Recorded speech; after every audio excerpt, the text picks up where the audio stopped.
Aujourd'hui, on plonge dans l'incroyable histoire de la photographie, un art qui a révolutionné le monde et notre façon de le voir. Entre chimie, persévérance et innovation, nous allons découvrir comment la photographie est née. La caméra obscura remonte à l'Antiquité, elle fut utilisée par de nombreux grands savants tels qu'Aristote, puis elle se développa au Moyen-Âge et fut énormément utilisée par des artistes pour créer leurs œuvres. Le peintre Vermeer l'a notamment énormément utilisé pour pouvoir peindre ses œuvres. C'est une boîte noire dans laquelle nous avons percé un trou. La lumière qui passe par le trou projette une image à l'arrière, inversée gauche-droite et au bas, ce qui permettait au peintre, à l'aide d'une vitre placée juste au-dessus ou directement à l'arrière de la boîte, de pouvoir avoir une image et de décalquer sur la vitre pour pouvoir le retracer ensuite sur leur toile et pouvoir réaliser leurs œuvres peintes. Les contraintes étaient que plus le trou est grand, plus vous avez de lumière. En revanche, plus l'image sera floue, plus le trou est petit, plus l'image sera nette et détaillée, mais moins vous aurez de lumière. Et le second problème était que cette image était éphémère. On ne pouvait absolument pas fixer l'image. Il faudra attendre le 19e siècle et les travaux de Joseph Nicéphore Niepce, un inventeur qui a réalisé de nombreux tests avec différents produits chimiques jusqu'à arriver au bitume de Judée et au nitrate d'argent. Il a enduit une plaque en étain de ces deux substances. Il a ensuite placé cette plaque à l'arrière d'un appareil photo. Il place ensuite cet appareil à sa fenêtre et réalisa la première photographie de l'histoire qui représente sa volière. La photo est floue et de nombreuses ombres apparaissent dues au long temps de pause qui est de 8 heures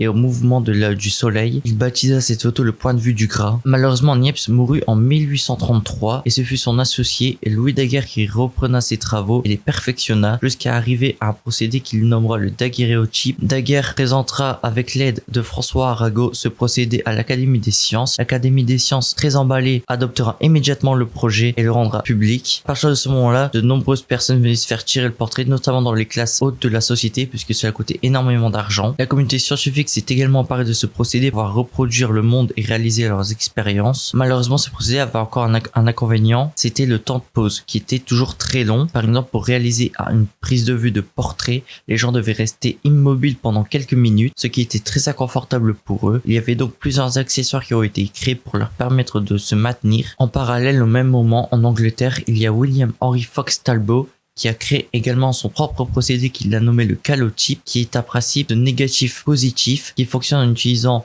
en exposant une feuille à la lumière. On développe cette feuille, on obtient un négatif. Ensuite, on prend une autre feuille sensibilisée à la lumière qui cette fois n'a pas été exposée. Plaçons la feuille non exposée en dessous de la feuille du négatif déjà exposée. Nous exposons l'ensemble à la lumière et nous obtenons une image positive que négatif plus négatif est égal positif. Malheureusement, ce procédé n'a pas connu l'essor que Henry Fox Talbot voulait et il est tombé un peu dans l'oubli jusqu'à être pris beaucoup plus tard. En 1851, un nouveau procédé apparaît, le collodion humide, consiste à enduire une plaque d'une solution visqueuse qu'on appelle le collodion. On le coule sur une plaque, on place ensuite cette plaque dans un bas de nitrate d'argent pour la sensibiliser à la lumière. Ensuite, on place cette plaque à l'arrière d'un appareil photo qu'on expose, puis il faut aller immédiatement développer la plaque, puisque si la plaque sèche, l'image n'apparaîtra plus du tout, on peut jeter la plaque et recommencer. C'était un procédé très fastidieux et très lourd à réaliser puisqu'il fallait non seulement préparer la plaque, installer l'appareil, préparer les produits, développer, etc. Surtout qu'à l'époque, les appareils étaient souvent des chambres photographiques, des appareils encombrants, compliqués à mettre en place. Vous comprenez donc que ce n'était pas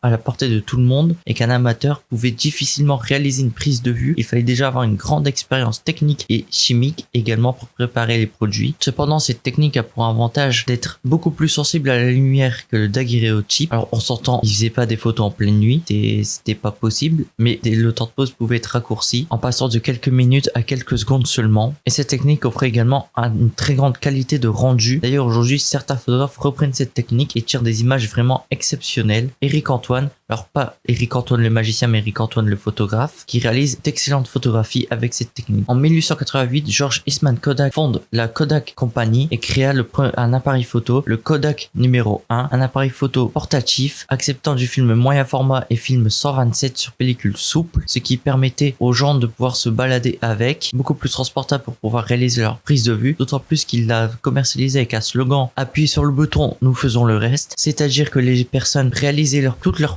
prise de vue avec l'appareil, renvoyait ensuite l'appareil photo à Kodak. Kodak développait le film et renvoyait l'appareil photo avec le film développé et remettait une nouvelle bobine dans l'appareil photo, ce qui pouvait permettre aux personnes de reprendre de nouvelles prises de vue, d'autant plus que cet appareil était très abordable puisqu'il ne coûtait qu'un dollar. Kodak a énormément participé à la démocratisation de la photographie pour toute la population, aussi bien des personnes les plus aisées que des personnes les plus pauvres. Malheureusement, la photographie avait encore un énorme inconvénient, c'est qu'elle n'était qu'en noir et blanc. Il était encore impossible de figer le monde en couleur. Ce n'est qu'en 1903, grâce à l'invention de l'autochrome par les frères Lumière, ces mêmes frères Lumière qui ont inventé le cinématographe. L'autochrome est un principe selon lequel ils prenaient des fécules de pommes de terre en cyan magenta jaune, recouverts d'une couche sensible à la lumière, mise entre deux plaques de verre, qu'on exposait ensuite à la lumière grâce à un appareil. On développait et on obtenait une image positive sur plaque de verre d'une photographie. Lors des années 20, il y a une autre entreprise allemande, cette fois-ci, qui a décidé de se lancer dans l'invention d'appareils photo. C'est la compagnie Leitz, aujourd'hui connue sous le nom de Leica. À la base, cette entreprise réalisait des optiques pour les microscopes, pour les chercheurs. Néanmoins, il y a eu un médecin, le docteur Oscar Barnack, qui a eu l'idée de créer un appareil photo. Après de nombreux essais, il eut l'idée de prendre du film de cinéma qui passait verticalement et de le mettre horizontalement dans un appareil photo, en allongeant le cadre de prise de vue, et créa ce qui est aujourd'hui connu comme le full frame ou le 24-36. Le premier appareil photo Leica ressemble à ça, c'est le Leica 0. D'ailleurs, Leica est également très connu puisque c'est devenu une marque mythique. Non seulement parce que c'est des appareils qui coûtaient très cher et coûtent encore très cher aujourd'hui, mais elle est surtout mythique pour avoir créé deux modèles d'appareils photo, le Leica M3 et le Leica M6, qui équipaient bon nombre de photojournalistes et photographes de rue tels qu'Henri Cartier-Bresson. En 1948, un autre inventeur, Edwin Land, décide de créer sa propre société qu'il nommera Polaroid, avec un objectif: réaliser des prises de vue instantanées, puisqu'avant les photographes réalisaient la prise de vue et la développaient beaucoup plus tard, donc ils ne voyaient pas le rendu en temps réel, ils devaient patienter. Or, Edwin Land voulait réaliser un appareil photo qui permettait de réaliser la prise de vue et immédiatement d'avoir une image positive et non plus négative directement après la prise de vue. Pour cela, il a inventé une technologie. Cette technologie contenait des cartouches qui contenaient non seulement le papier mais également les produits chimiques associés, et dès qu'on prenait une photo, le papier passait dans l'appareil, puis avec un système de rouleau, le produit était déchargé, la photo sortait et le papier avec l'effet du révélateur et du fixateur appliqué se développait et nous donnait une image positive. En 1962, il a introduit le premier film couleur grâce au Polacolor. Polaroid a conçu de nombreux appareils.